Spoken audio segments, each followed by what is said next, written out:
Mesdames, Messieurs, bienvenue dans cette grande édition du journal qui s'ouvre avec cette réunion qui s'est tenue ce lundi 6 juillet 2020 au siège national du Mouvement de libération du Congo dans la commune de Lagombe au parti de Jean-Pierre Bemba où la secrétaire générale de cette formation politique, F. Bazeba Massoudi, a présidé ce lundi 6 juillet, je viens de le dire, la première réunion du comité exécutif national de cette formation politique après les déconfinements de la commune de Gombe. La situation sociopolitique de la République démocratique du Congo ainsi que les fonctionnements du mouvement de libération du Congo sont là les principaux points abordés au cours de cette réunion. Michel Koyapa et Dadi Koussaka nous en parlent dans ces reportages.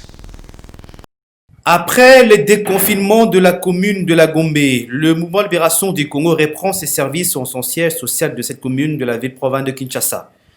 À la faveur de la réunion de redynamisation du comité exécutif national de ce lundi 6 juillet 2020, la secrétaire générale, les secrétaires généraux adjoints et tous les membres du gouvernement du MNC, dans le strict respect des règles barrières, ont passé en revue toutes les questions d'actualité sociopolitique du pays.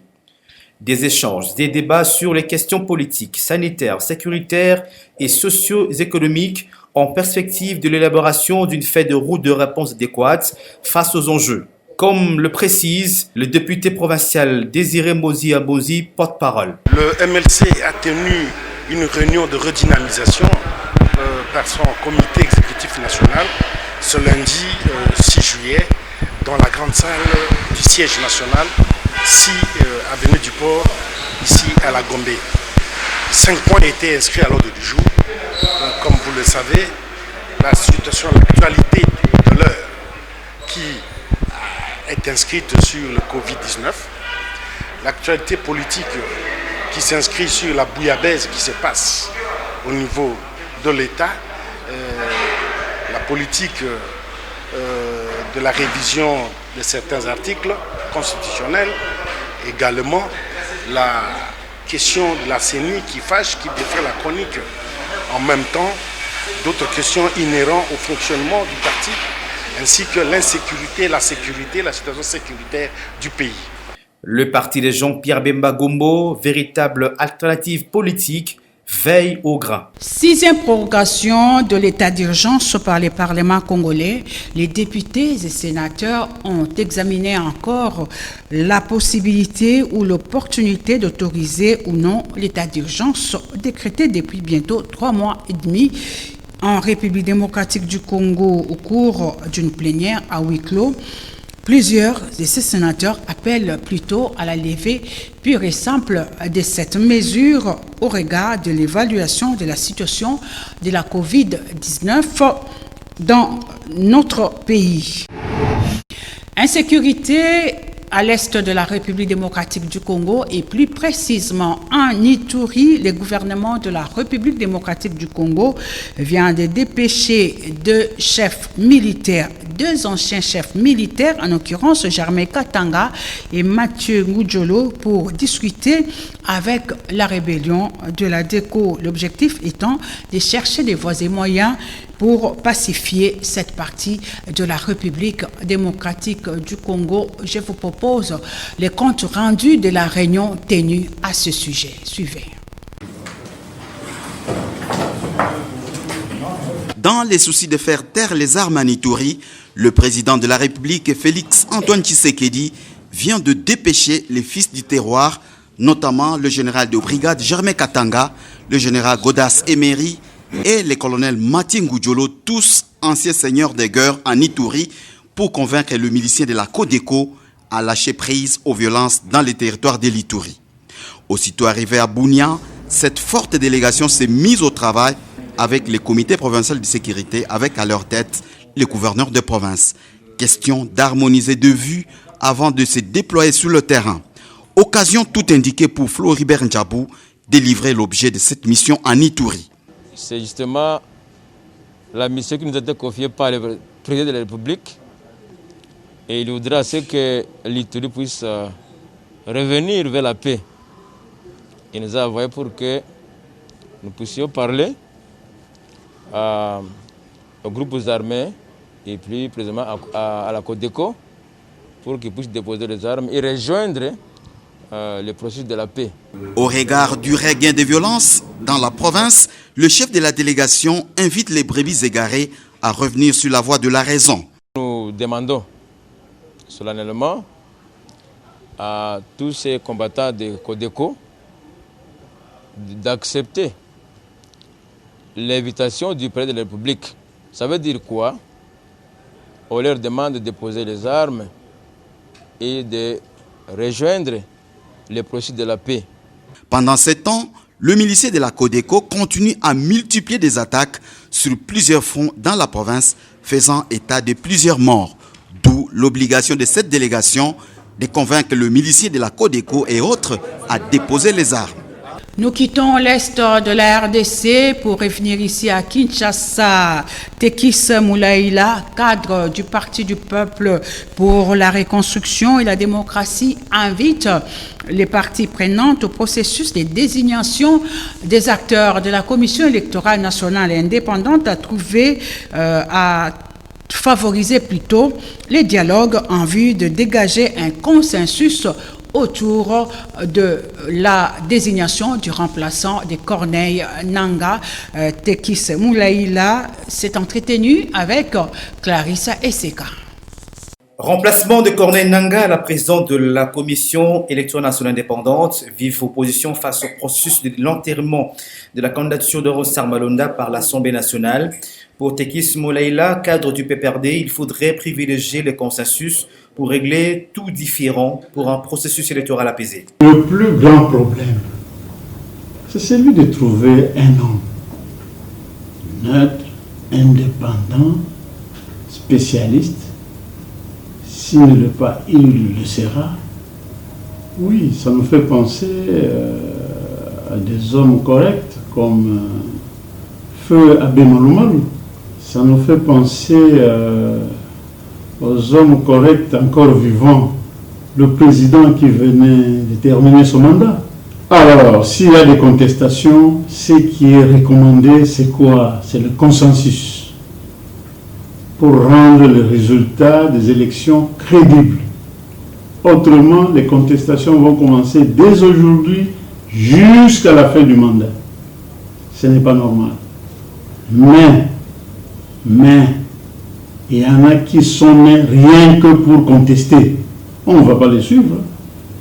Face à l'appel à la marche lancée par l'UDPS pour ce 9 juillet, ces sénateurs honoraires invitent le parti présidentiel à plus de raisons à travers un cadre de dialogue permanent. Bon, là ce sont les stratégies de chaque parti politique. Moi j'évolue dans mon parti où il m'a été dit le dialogue est plus que tout. Et que les actes de la rue cherchent quelquefois à annuler même l'importance de la chose que l'on défend ou de la chose que l'on présente. Moi, je vais demander à mes collègues politiciens de l'UDPS d'opter pour le dialogue entre la classe politique, la société civile et même d'autres indépendants ayant pignon sur la rue. Sinon, l'UDPS va marcher chaque jour jusqu'à la fin du mandat. Et à ce moment-là, personne ne prendra en compte la position de l'UDPS. Et l'UDPS doit savoir, elle n'est plus dans l'opposition. C'est l'UDPS qui dirige ce pays. Alors l'UDPS doit travailler avec autant de sagesse, autant d'intelligence comme les pères de l'UDPS. Et qu'il n'y ait pas de l'amateurisme. L'entérinement de la candidature de Ronsard Malonda par l'Assemblée nationale comme président de la Commission électorale nationale indépendante est une provocation du FCC, clame Meda Kankolongo, président national du Congo, en avant. Ces derniers comptent initier déjà des actions pour faire échec à cet entérinement qui ne rencontre pas la volonté du peuple, dit-il. Médard Kankolongo s'est exprimé au micro de Maxime Makabou et Niwapezo. L'entérinement de la désignation de Ronsard Malonda à l'Assemblée nationale comme président de la CENI est vu comme une provocation de plus du Front commun pour le Congo FCC par Médard Kankolongo, président du Congo en avant. Ainsi s'insurge-t-il contre cette procédure teintée de fraude car, dit-il, Ronsard Malonda n'a pas été désigné par les confessions religieuses. Notre parti rejette encore une fois de plus cette provocation inutile et de trop du FCC. Nous pensons à notre niveau que dès lors que M. Malonda n'a jamais été choisi par des confessions religieuses, vous avez suivi Simon Kimbango Kiangani, révoqué même M. Elebe qui prétendait présenter la candidature de M. Ronsard Malonda. Tout le monde croit que c'est un candidat qui a des acquaintances avec le FCC. Parce que vous n'oubliez pas que l'homme, c'est l'homme orchestre qui était à la cuisine, c'est lui qui a préparé 2006, 2011, 2018, et il fit l'homme orchestre. Nous nous disons, si M. Malonga est un technicien, qu'il reste purement technique, et qu'on nous laisse les confessions religieuses choisir un candidat consensuellement, parce que vous avez vu le musulman. On se dit que 6 sur 8. Mais les informations les musulmans aussi n'ont pas encore voté. Le 6e, dès lors que la tricherie est comme mode de désignation, Congo en avant pense qu'on est mal parti. Et nous n'accepterons jamais, raison pour laquelle nous participerons aux marches organisées. J'appelle nos membres, nos sympathisants, démarrer la route à M. Malonda, qui est des acquaintances avec le FCC. Pas de la personne de Ronsard Malonda. L'objectif, c'est que les Congolais ont le droit de faire un chèque à un groupe d'individus qui veut boutiquer les choses pour nous fabriquer des élus. Nous disons non. Cette fois-ci, on a eu des élections, vérité des urnes, 2006, 2011, c'est de trop. Cette fois-ci, nous voulons que la volonté populaire du peuple soit respectée. Du côté du mouvement des Beaux Congolais, on exige la dissolution du Parlement de la République. Lors d'un échange avec la presse tenu le week-end dernier, ce mouvement, ou plutôt son président national, a annoncé le lancement d'une pétition à ce sujet. Je vous propose de suivre le président de cette structure, Jean-Pierre Kankou Moukana, dans ses propos recueillis. Notre démarche est motivé par le fait que la coalition FCC Cash, créée de toutes pièces au lendemain de la victoire historique de son Excellence Monsieur le Président Félix Antoine Tshisekedi Tshilombo à l'élection présidentielle, se révèle comme une épine qui l'empêche de se mettre résolument au travail pour servir notre peuple et de traduire en acte son ambitieux programme politique. Ces soi-disant partenaires FCC ne lui facilitent pas la tâche. Cette Assemblée nationale, véritable caisse de résonance de son prédécesseur, est devenue un véritable nid d'embûches, d'intrigues et centre névralgique du complot permanent contre le président de la République, chef de l'État. Quelques faits sont là pour le prouver. Chers compatriotes, trop c'est trop. C'est pour cela, cette machine diabolique, pour les arrêter, le mouvement debout congolais n'a qu'une seule solution, la dissolution pure et simple de l'Assemblée nationale par le biais d'une pétition. Ils ont demandé l'augmentation de $2000 par député national. Cette proposition est énervante quand on sait que les masses salariées de notre pays sont les plus mal rémunérées du monde. Pour cette raison de plus, la dissolution de l'actuelle Assemblée s'impose. À partir de ce jour, le mouvement debout congolais est officiellement en campagne, envoie ainsi sur le terrain toute son armée d'adhérents pour récolter les signatures de nos compatriotes, afin que ce Parlement anti-peuple soit dissous dans les plus brefs délais. La situation sociale, économique et financière de notre pays, héritée de 18 ans de la Kabylie, est un désastre honteux. Et vient s'ajouter la crise sanitaire de la Covid-19, enfonçant ainsi notre pays dans un gouffre socio-économique et financier inextricable. C'est pour cela que le mouvement debout congolais s'adresse aux institutions de la République et surtout aux femmes et aux hommes de bonne volonté, patriotes, de réviser substantiellement à la baisse la rente accordée à l'ancien président de la République qui perçoit annuellement plus de 8 millions de dollars américains.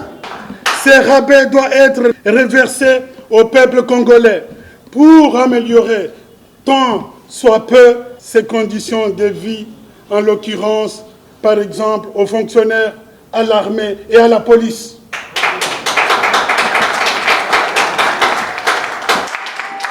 Faisons la radioscopie de la situation politique en République démocratique du Congo 60 ans après l'indépendance.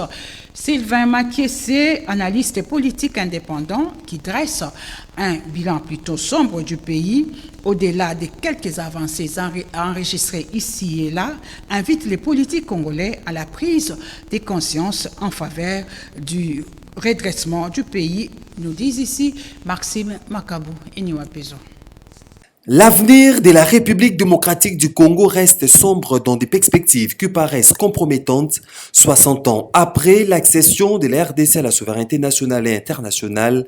Aucune avancée significative enregistrée jusque-là dans les différents secteurs de la vie nationale, estime l'analyste politique indépendant Sylvain Makiessé, qui responsabilise l'homme politique congolais à ces reculs du pays. En termes d'avancée, je crois que non. Nous avons reculé grandement parce que par rapport aux pays qui étaient moins que nous, ils se sont développés et nous sommes même honteux de nous présenter en face d'eux. En termes d'avancée, nous ne pouvons pas dire que nous n'avons rien fait pendant tout ce temps. Si nous prenons seulement, bien que l'éducation n'est plus valorisée et n'a plus la même valeur comme hier, mais du moins, nous avons moins d'analphabètes par rapport à 1960. Je crois qu'il y a des avancées, il y a aussi ce que nous pouvons dire des reculs. Mais ces reculs est dû à quoi? Est dû à notre politique. Depuis 60, l'homme politique congolais n'a pas changé. Et c'est même empiré.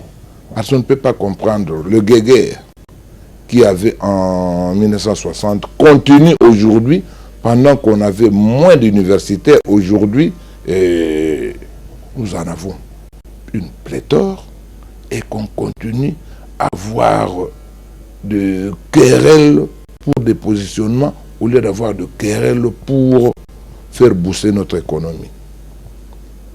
L'économie du pays a régressé totalement. Et je dis, bien que de 60 à 65, il y avait des troubles partout, mais notre balance de paiement était tellement excédentaire. Même au départ du président Kassavou, la balance de paiement était excédentaire. Depuis lors, il y a une chute terrible. Pourquoi? Parce que nous avons détruit les tissus économiques de notre pays. D'où, 60 ans après, nous devons nous interroger que faire.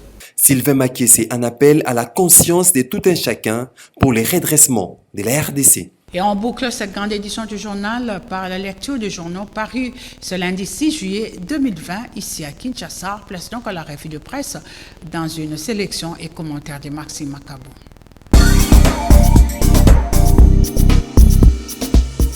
Débutons ces tours d'horizon des journaux avec ces titres à la une de la référence plus. CENI, mobilisation tous azimuts contre Rossard Malonda. Ainsi renseigne le quotidien. Le mouvement citoyen, église et partis politiques de l'opposition se mobilisent contre la nomination de Ronsard Malonda à la tête de la CENI.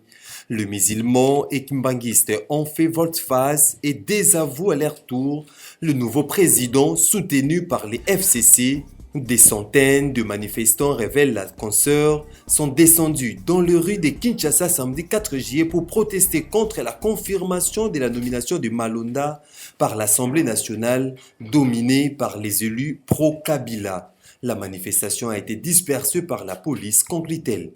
Abordant dans le même sens, les vrais modérateurs titre à sa une « Entérinement de Ronsard Malonda à la tête de la CENI, le PPRD et l'UDPS à nouveau sur le pied des guerres ».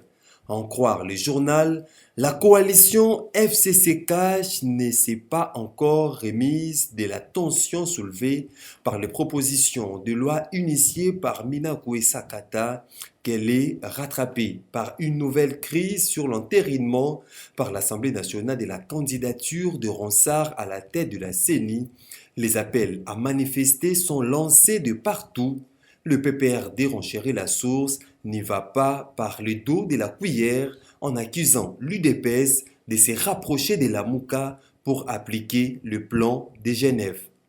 Feuilleton Ronsard Malonda, les mauvais rôles de Janine Mabunda s'exclame la République, qui rapporte que pour tenter de faire avaler la couleuvre au peuple congolais, mais aussi qui met en mal le prestige de la présidente de l'Assemblée nationale chargée d'une mission indigne pour le Mama, dont on soutient qu'elles peuvent assurer une gestion limpide de la Respublica.